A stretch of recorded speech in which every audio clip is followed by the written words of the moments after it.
E sobre esse mesmo tema, no Rio de Janeiro, criminosos exigem dinheiro para autorizar uma obra pública, enquanto no Equador a violência explode, deixando mortos e feridos. A crise na segurança pública na América do Sul é tema do comentário de hoje de João Caires. Bem, fatos preocupantes na região da América do Sul, né? Estamos vendo o que está acontecendo no Equador e, ao mesmo tempo, surge algo aqui no Brasil, no Rio de Janeiro,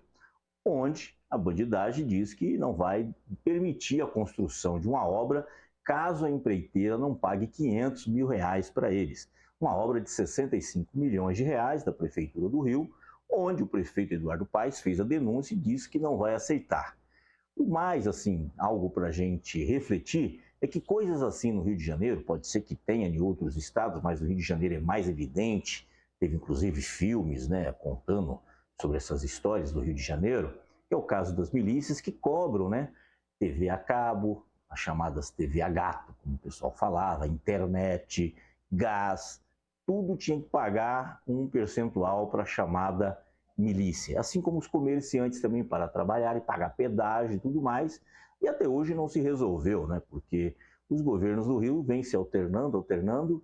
e já vários governadores foram presos, aí sai um governador, entra outro, e faz muito tempo que não tem um governador de fato no Rio de Janeiro para pôr ordem na casa.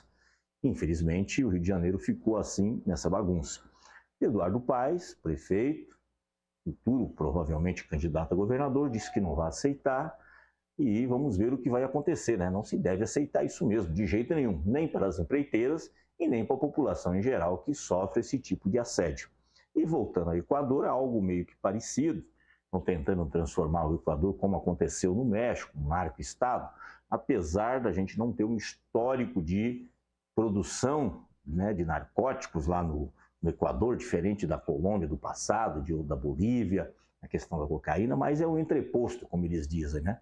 E o país é um país estratégico. Por incrível que pareça, né, deles fazerem críticas ali, cá, lá, mas o período mais estável do Equador foi justamente no governo da Revolução Cidadã, né? Foi o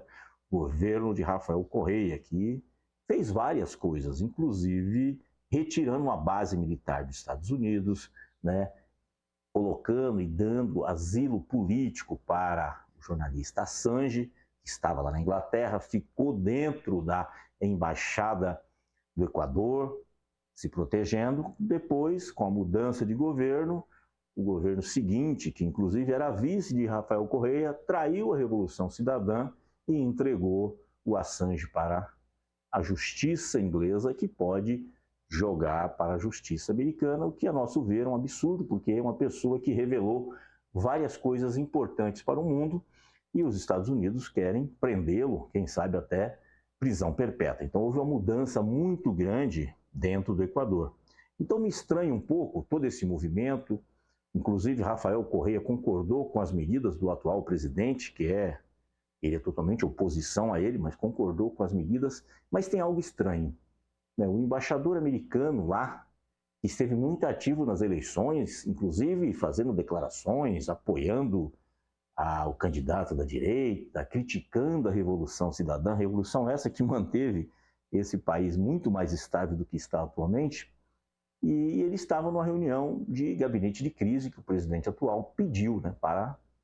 ver o que eles iam coordenar com o Exército, com as Forças Armadas em geral, para conter essa onda de violência no Equador. Então, tem algo estranho no ar, a meu ver. Tudo bem, tem essas questões de onda de violência, a gente já viu isso no México, que se tornou um narco-estado, o próprio Estados Unidos já teve problema lá atrás, com a questão da lei seca, e mais recente, nos anos 80, em Nova York, com a questão da máfia, mas conseguiram depois controlar. Mas a questão do Equador, por ser um país estratégico, produtor de petróleo, está numa região amazônica,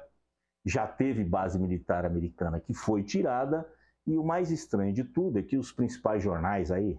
os grandes jornais, os grandes meios de comunicação, que muitas vezes repete o que o Washington fala, dizendo, não, o Equador não vai conseguir resolver esse problema sozinho, vai precisar de ajuda externa. Aí na sequência aparece o embaixador americano participando dessa reunião. É algo para se pensar, né? Pessoas mais especializadas em Equador podem dar a sua opinião, mas é muito estranho e também muito perigoso esse tipo de coisa acontecendo na nossa região, no Equador, aqui no Brasil, essa questão do Rio de Janeiro, em alguns outros estados, mas em especial no Rio. Temos que focar lá e o Rio de Janeiro tem que resolver essa pendência dos seus governadores,